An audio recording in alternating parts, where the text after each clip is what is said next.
یہی آغاز ہے میرا، یہی انجام ہونا چاہیے، وطن پر مر مٹنے کا سدا ارمان ہونا چاہیے۔ اور چاہے آپ پڑھتے ہو گیتا یا پڑھتے ہو قرآن، لیکن ہمارے سینے میں سدا ہندوستان ہونا چاہیے۔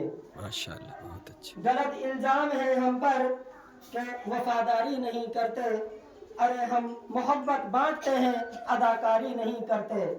برا وقت جب بھی آیا ہے وطن پر، اے وطن والوں، ہم اپنی جان دے دیتے ہیں، غداری نہیں کرتے۔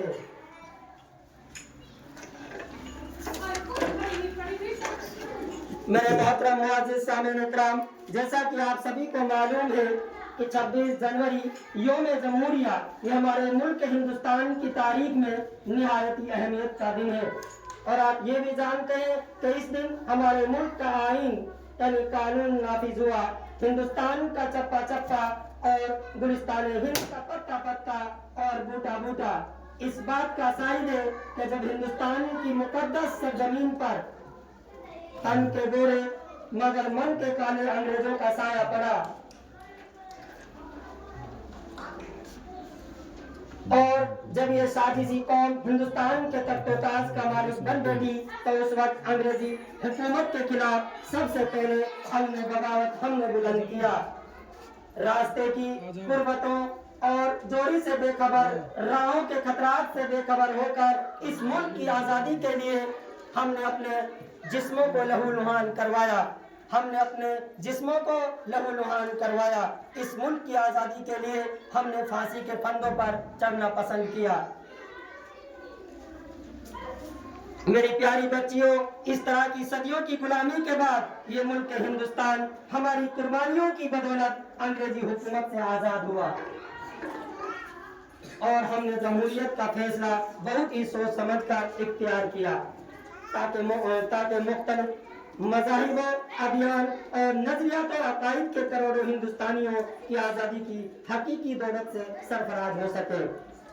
میرے محترم ساتھیوں اور بچیوں، آج ہندوستان کے اندر کیا ہو رہا ہے اور آزادی کے بعد سے لے کر آج تک مسلمانوں کے ساتھ کس طرح کا رویہ اختیار کیا جا رہا ہے، مسلمانوں کے خلاف کیسے کیسے ہتھیار استعمال کیے جا رہے ہیں۔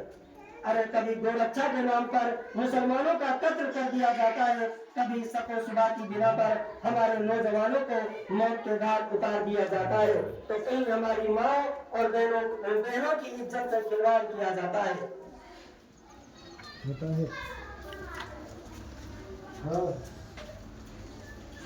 میرے محترم دوستوں اور پیاری بچیوں، ہم تو وہ ہیں جو کل بھی اپنے ملک کی آزادی کے لیے سولی پر چڑھے تھے، اور اگر آج بھی ہم نے اپنے ملک کی حفاظت کے لیے سولی پر چڑھنا پڑے تو ہمیں وہ منظور ہے۔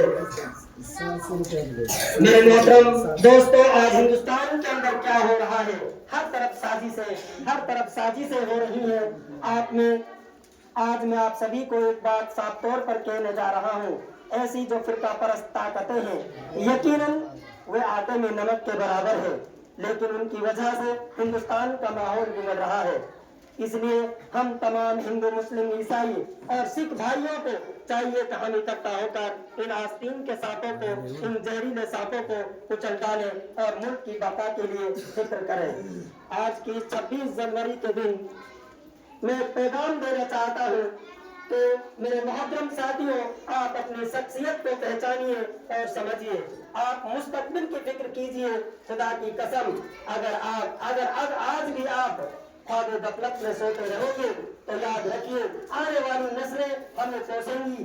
آج آپ سبھی یہ وعدہ کریں کہ ہم اپنے ملک میں رہنے والے سبھی بھائیوں سے پیار و محبت کے ساتھ رہیں گے اور اپنے دل سے بغض عداوت کو نکال کر آگے بڑھیں گے۔